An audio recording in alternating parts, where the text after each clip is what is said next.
Hey everyone, and welcome to Bourbon Over Baseball. My name is Jeff, and I'm going to be breaking down the next league we're going to be doing, playing over Tabletop Simulator or TTS. We just actually finished up our first Tabletop Simulator league. It was a 2001 NL only league. NL teams, NL players, NL rules, pitchers batting. So it was very interesting.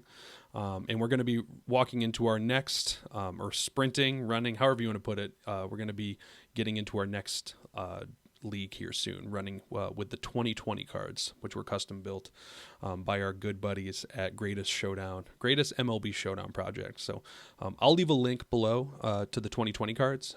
If you haven't checked them out, they're very weird, but they're beautiful and they're great, and I love them. It's a very odd season, as we can all imagine. But one thing I also want to shout out is that we talk about TTS often on here.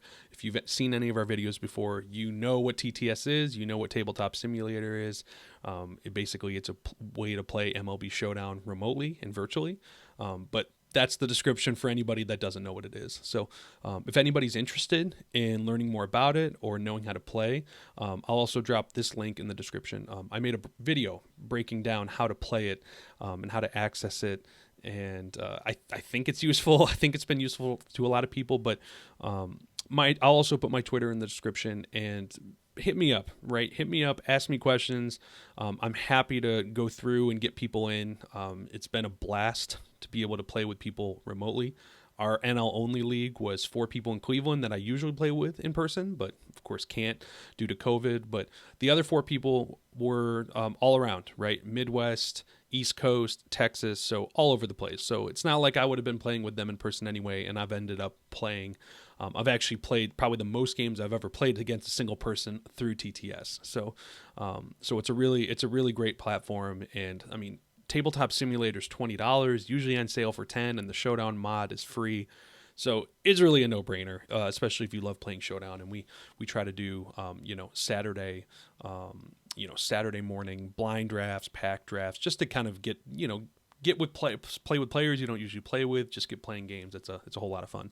And actually, on that note, and I've mentioned this before, we help run a Discord of kind of, I would say, Showdown fanatics. We talk Showdown almost every day, and would love to have anybody in there that's not in there currently. So I've became a Discord advocate over the past year, especially during the pandemic, and it's been a blast, really a saving grace to have this Showdown Discord as a way to kind of get all that that energy out when we're stuck at home. So I'll drop another link for a description. So many links in the description. I'll drop that link into the invite link in the bottom as well. So in any case, like I said, I want to go through what our next league is going to be. It's going to be the 2020 set. And on that first note, let's take a look at the 2020 set, just at a massively high level. I just want to show you guys the top of the draft pool. It's going to be nothing super crazy here. Here, give me 1 second. And I'll switch over now. And like I said, and I mean this in the best way possible, the 2020 set is weird. It's weird and great and beautiful, but it's weird because it was 60 games, right? We got statistical anomalies that just don't make any sense. If anything, the 2020 season is much like our short Showdown seasons that don't make any sense because the dice go weird, and this was just a human version of that in the COVID world. So, the big thing that we've all been talking about this set so far, and what we think is kind of the special things about it.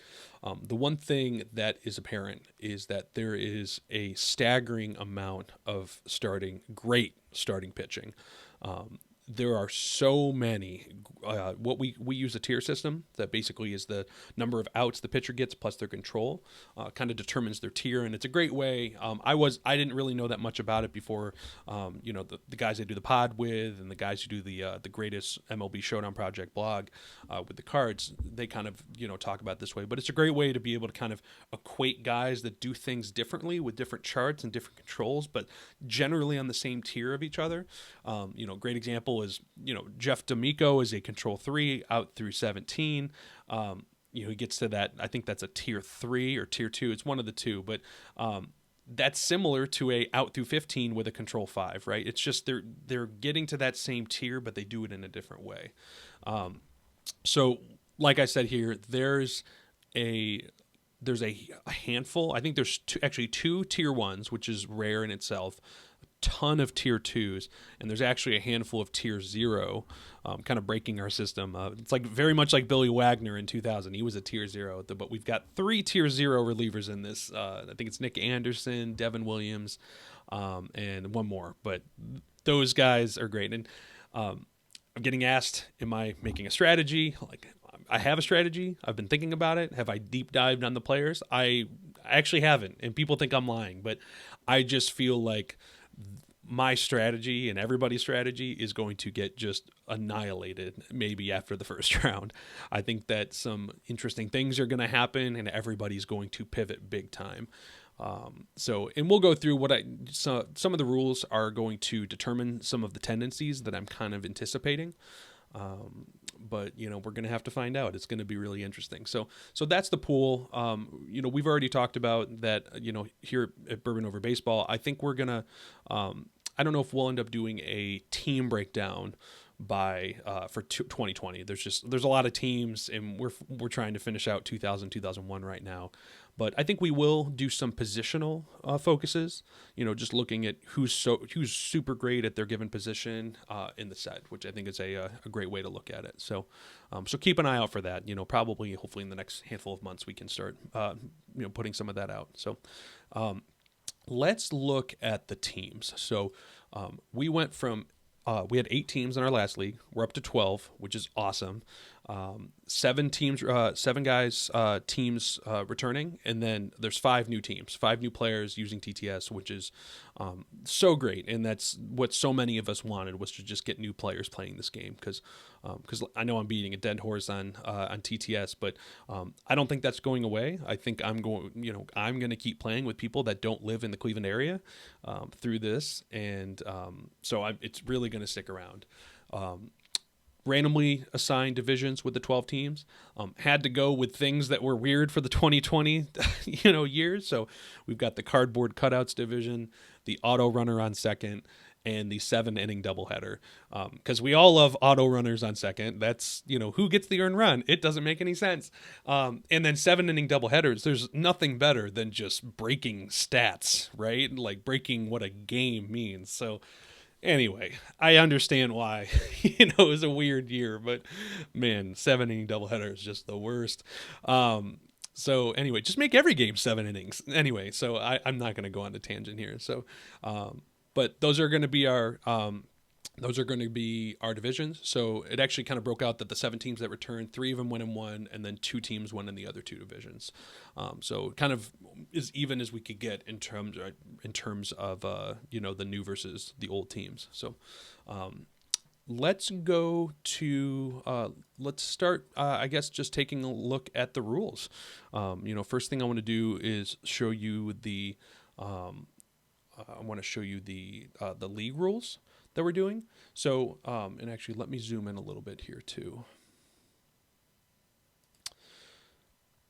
And, this is kind of a good point to pause and, talk about how we play Showdown.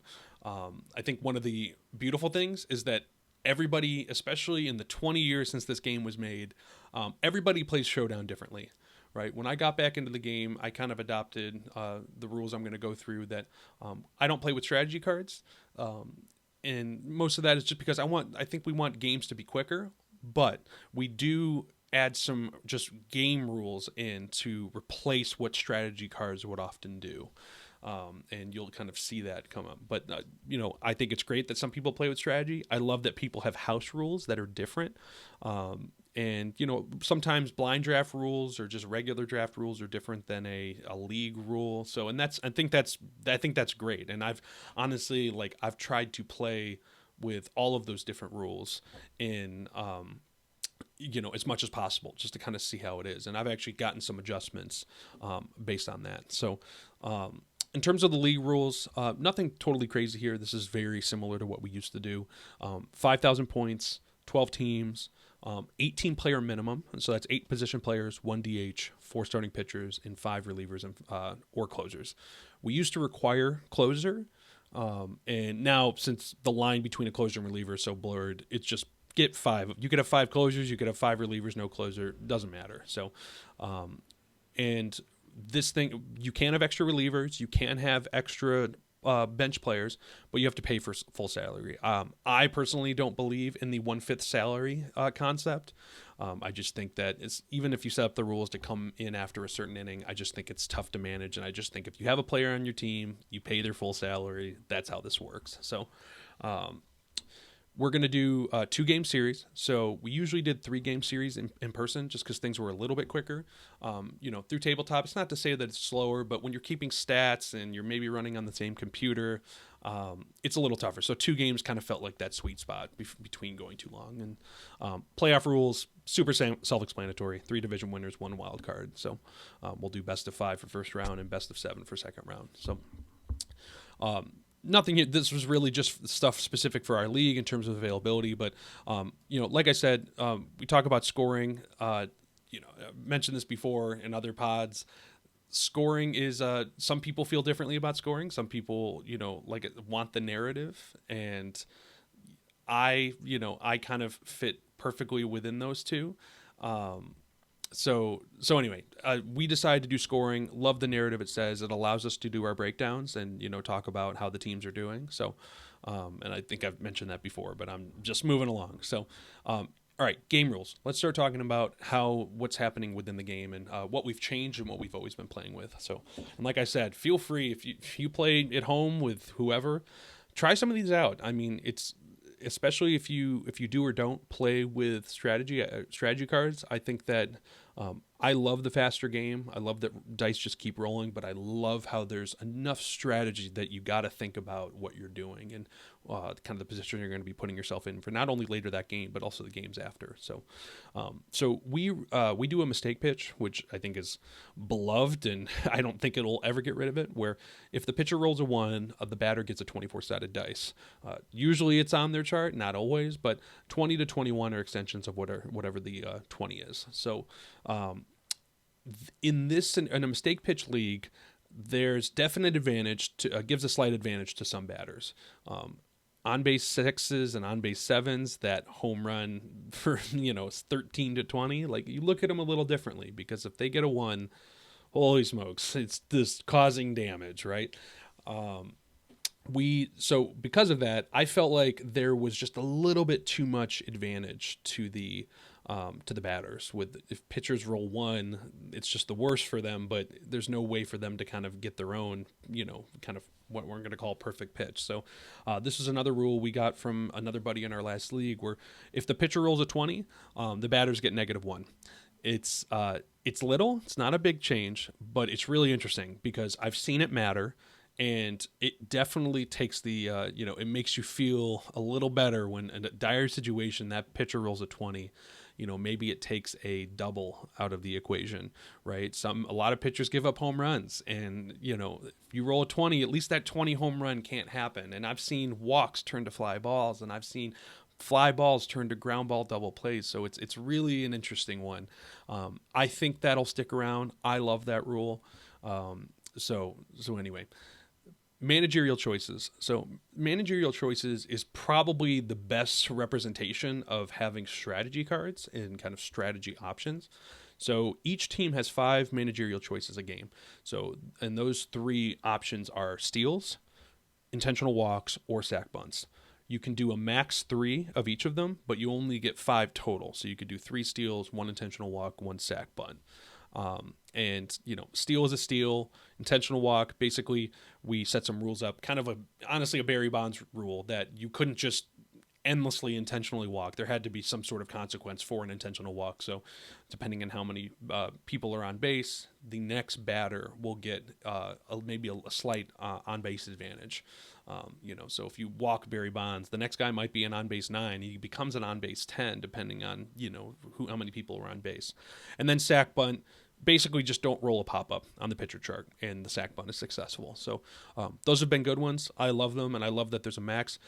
Really, the only thing we changed here is that we had one game in our last league go to 16 innings, and both teams were maxed out on their managerial choices, so we just kept it the same as for there. But we're going to start adding a managerial choice back every odd inning, an extra inning. So at 11th, you get one. 13th, you'll get one. I don't think that's going to happen very often, but just set it up so it's there. So we play where single plus becomes basically if second is open, you can get a steal, but with +3, and it does not count towards your managerial choice. So if you have a speed A with a single plus and there's a decent catcher, you can probably do it. And even if it's a Henry Blanco, 11 arm or something, like you can probably still make it work. I mean, that's a 13 or higher. It's probably worth the risk. So let's cover some of the tiring rules for pitchers. This is probably the toughest one. And I should actually pause again. It's so tough because we all know at the end of the day we're playing with cards with numbers on them and we're rolling dice. And we definitely all want to emulate real baseball as much as possible. There's no question about that, right? That's kind of part of the magic of this game, and really how it naturally is so close to real baseball in a lot of ways in terms of scoring and statistical, stats and everything. Statistical stats, what am I talking about? Just stats. So one of these, part of this is tinkering, right? We're constantly looking at our rules and seeing what we can change for the better, because no rule is perfect, right? I don't think there's a single rule in here is perfect. The fact that we're not playing with strategy cards, it's not going to be perfect. And actually, I would argue that some of the strategy cards are pretty weird and not really real baseball. But that's, again, we're playing a card game. We're playing with, it's not actual Barry Bonds. It's a card version, a statistical stats version of Barry Bonds. So this is when we get to the starters tiring and the reliever tiring. This is where we're trying to get better, right? We've noticed that it does not follow even close to what real baseball is, and we've tried to adjust it. So starters tiring within the game hasn't changed. That basically, as we all know, and if you don't, here's the knowledge. If a pitcher goes beyond their IP, they lose a control point, right? That's how we play. So you lose in IP as you give up runs, and therefore it docks your control in the process. So if you were an IP5 and then you went down to an IP4 and you're pitching in the 5th inning, then your control goes down by 1. So I think that, I don't know as much about the Wizards, old rules, but I think that's how that worked. But anyway, correct me if I'm wrong in the comments. I'm probably massively off base. So, but in any case, this is the rules that we've been playing with. Starters lose 1 inning pitched after 4 earned runs, and then 2 earned runs, and then 2 earned runs, and so on. So if you give up 6 earned runs, that's 2 innings pitched down. So starter rotation and then who starts. So this is an interesting one. I've gotten a lot of questions about that. The concept now of a starter, who is a starter and who is a reliever and who is a closer, it's pretty blurry, right? Like there's so many starters that pitch 3 innings. Relievers start games now, and starters come in the 3rd, and it doesn't really mean the words don't even mean anything anymore, which I think is fine. But I also feel like at a certain point, the card being a starter, the card being a reliever, the card being a closer, that has to mean for something within the game that we're playing. And I definitely think there's a situation or a league or some sort of setup where we can play where kind of the pitching rules or the pitching guidelines are very fluid or much different. But I believe that if a starter must start the game. And in our case, you can pitch them 1 batter and then immediately pull them and go to a relief game if they're really that bad. So this rule, I sound traditionalist talking about it, which I try to believe that I'm not. But I think in showdown terms, maybe I'm traditionalist in terms of starters start games, right? Also, maybe this is one of those hidden rules in Showdown. You don't talk about it, but it exists. So I don't know. Anyway, well, let's get to relief tiring. This is, relief tiring in game hasn't changed.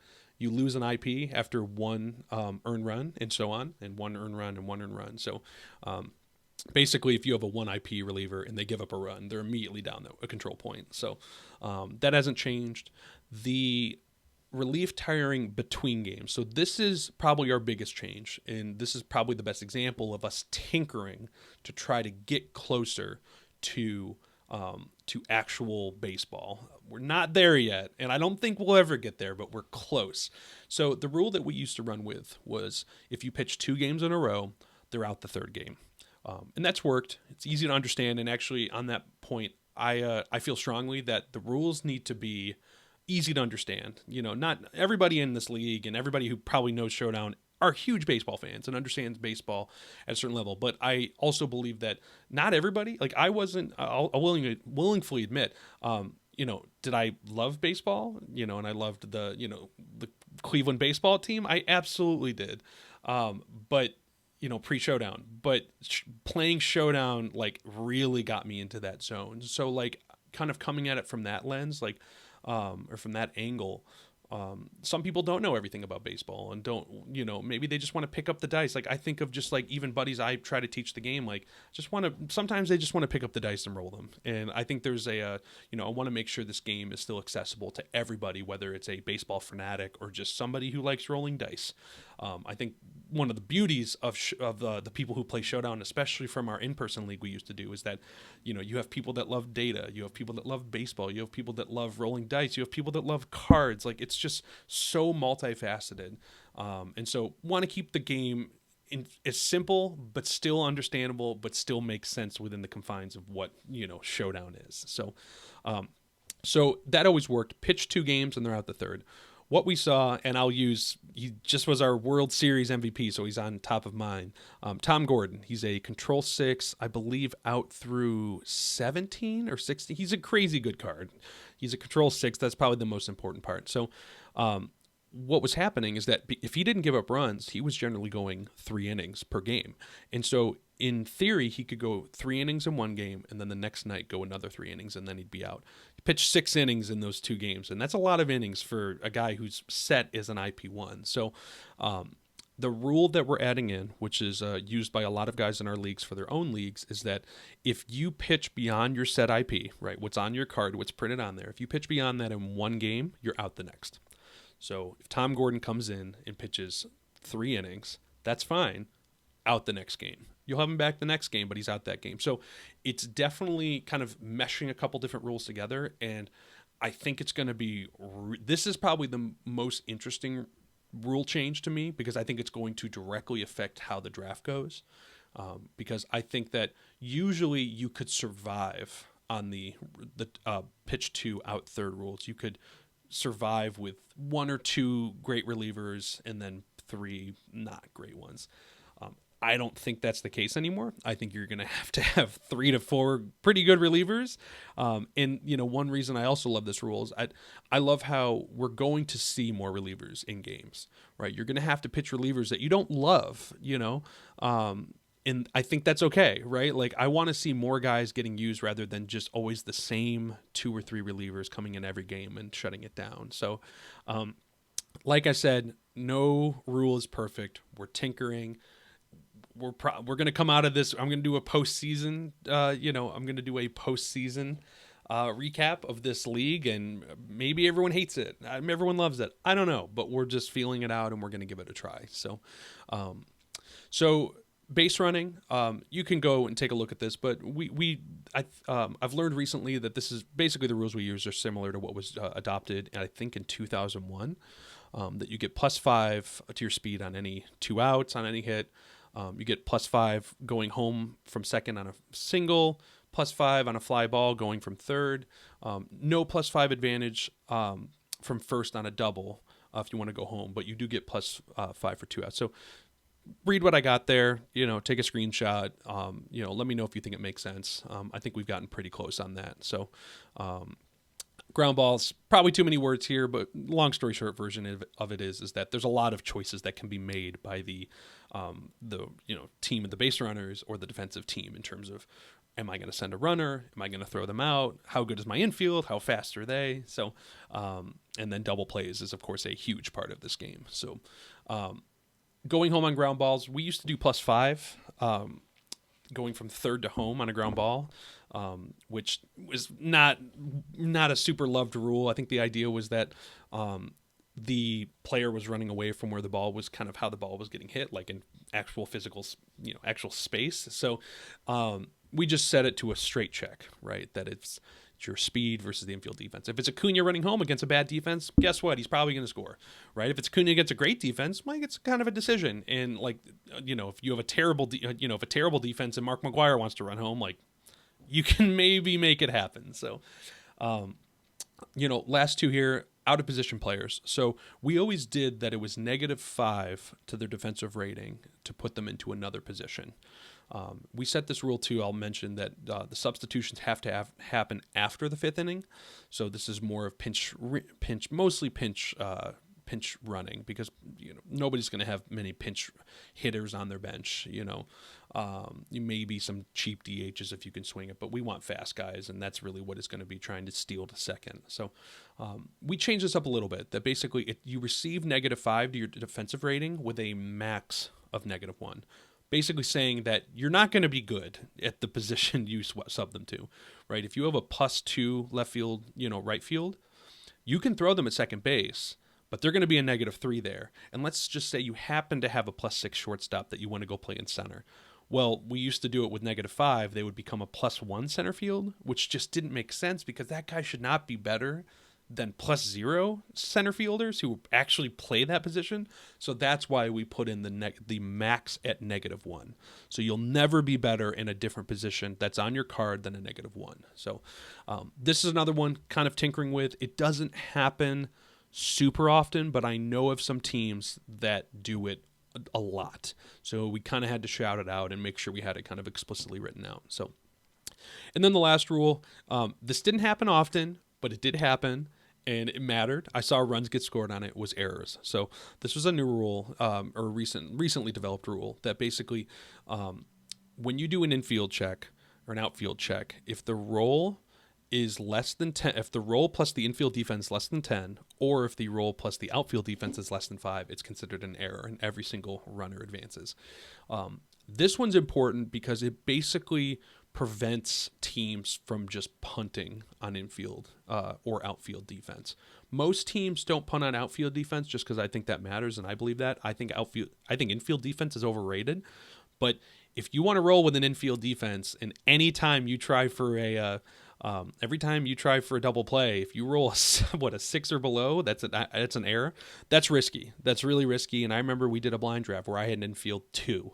And I just didn't go for double plays. And that's a strategy, and that's fine. And honestly, that's probably what I would do in that case. But the errors make a huge decision, kind of are a big part of that. So anyway, that's our rules.